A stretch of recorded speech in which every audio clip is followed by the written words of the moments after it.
Love in the air అనేది common emotion. But present దానికన్నా breakup in the air అనేది common emotion అయిపోయింది. Okay okay sir okay sir of course common dialogue కూడా. ప్రేమ పుస్తకాలు చదివి కొత్త టేస్ట్ అండ్ పర్సెప్షన్ కోసం చూస్తున్న టైంలో నాకు దొరికిన బుక్కే 'ఈ కృష్ణానగర్ వీధుల్లో'. ఫస్ట్ ఇది చూడగానే మన పూరి గారు తీసిన 'నేనింతే' మూవీయే గుర్తొచ్చింది.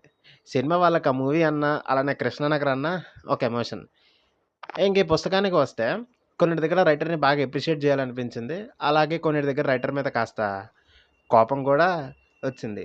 ఇంకా ఈ పుస్తకాన్ని సమ్మరైజ్ చేసి చెప్పాలంటే బ్రేకప్‌లో ఉండే ఎమోషన్ కామన్.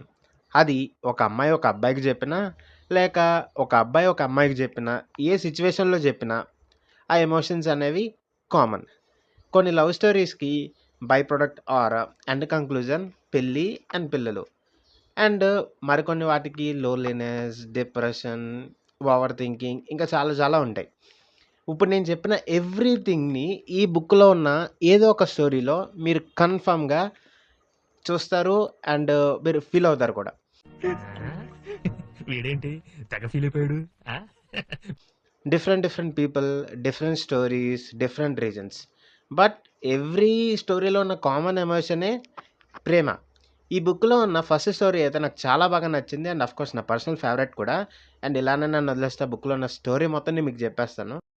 బాగా ఎక్సైట్మెంట్ ఫీల్ అవుతుంది. బట్ మీరు చదవండి. చాలా బావుంటది.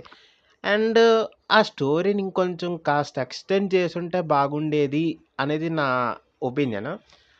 సినిమా మీద పిచ్చితో కృష్ణానగర్‌కొచ్చిన కొంతమంది జీవితాలనేవి ఎలా మలుపులు తిరిగాయనేది ఈ బుక్‌లో ఉన్న స్టోరీస్ యొక్క కోర్ కాన్సెప్ట్ అనేది చెప్పుకోవచ్చు.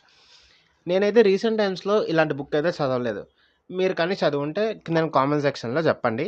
నేను చూస్తాను. మన చుట్టూ జరిగి రావట్లేదే స్టోరీస్‌నే ఈ రైటర్ చాలా అందంగా రాశారు. ఈ బుక్ చదివినప్పుడు మీరు కూడా ఏదో ఒక కథని మీ లైఫ్‌లో జరిగిన సిట్యుయేషన్‌తోనో, లేపోతే మీకు తెలిసిన వాళ్ళ సిట్యుయేషన్స్‌తోనో పక్కాగా రిలేట్ చేసుకుంటారు. ఏంట్రా బాబు! ఈ బుక్ అంతా బ్రేకప్ స్టోరీసే ఉన్నాయి అని అనుకున్న టైంలో ఈ బుక్‌లో ఉన్న ఒక కథ మొత్తం పర్సెప్షన్‌ని మార్చేసింది. మీరు కానీ లవ్ స్టోరీస్ కాకుండా ఒక డిఫరెంట్ టేస్ట్ అండ్ పర్సెప్షన్ చెప్పే బుక్ కోసం చూస్తుంటే ఇంక సెకండ్ థాటే లేకుండా ఈ బుక్ తీసుకోండి. చదవండి. సుఖంగా ఉండండి.